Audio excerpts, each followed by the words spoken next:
इस वक्त मैं गोवा में मौजूद हूँ और जिस किला पे मौजूद हूँ इसे मैगोस किला कहा जाता है। जब पुर्तगाली का शासन था गोवा पर, उस दौरान जो भारत के फ्रीडम फाइटर हुआ करते थे उनको इसी किला में बंद करके रखा जाता था। यानी कि एक तरह के ये जेल है जो जेल अंडमान निकोबार में काला पानी सज़ा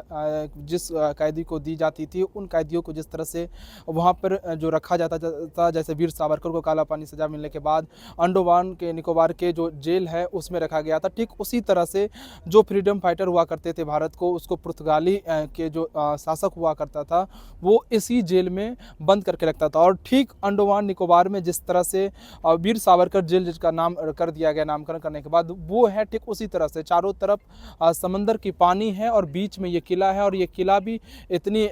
खतरनाक और सुरक्षित है कि इससे कोई भी कैदी जो उस समय इसमें कैद हुआ करते थे वो भाग नहीं पाते थे। यहाँ पर देख भी सकते हैं अभी भी वो तोपें यहाँ पर रखी गई है सुरक्षित। जो उस समय जो पुर्तगाली वो सेना हुआ करता था, वो इससे जो समुद्र है उस पर निगाहें रखता था कि कोई उनके जो दुश्मन है वो इस किला की तरफ तो नहीं बढ़ रहा है। और ये आप देख सकते हैं किस तरह से यहाँ पर अलग अलग जेल के कालखोटरी बनाई गई है, जिसमें भारत के जो फ्रीडम फाइटर होते थे उनको इसमें कैद, जो पुर्तगाली शासक हुआ करता था वो इसमें जो है वो भारतीय फ्रीडम फाइटर को कैद रखता था। हालांकि अब बीजेपी की सरकार आने के बाद मनोहर पर्रिकर जब गोवा के मुख्यमंत्री थे, उसको उन्होंने इस किला को जो है नए तरीके से डेवलप किया। और उसके बाद जिस तरह से अंडमान निकोबार के उस जेल को लोग जो टूरिस्ट हैं वो देखने जाते हैं, ठीक उसी तरह से इस किला को भी अब जो आम टूरिस्ट जो गोवा घूमने के लिए आते हैं उन वो देखने के लिए यहाँ पर आते हैं। साथ ही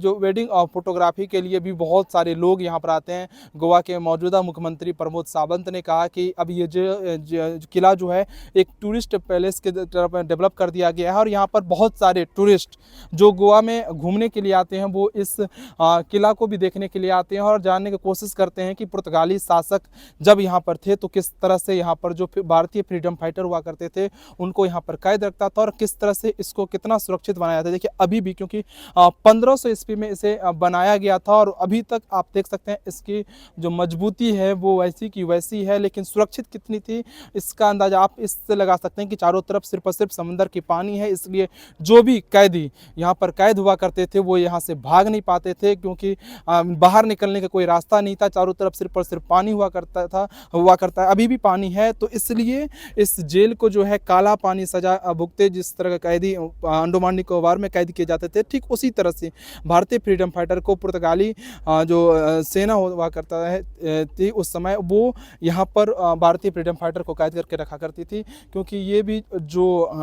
किला है वो ये उसी तरह से सुरक्षित इसको डेवलप किया गया है। तो चलिए और आगे आपको विस्तार से दिखाते हैं इस किला की क्या है खासियत। गोवा से केशव झा की रिपोर्ट, भारत 24 के लिए।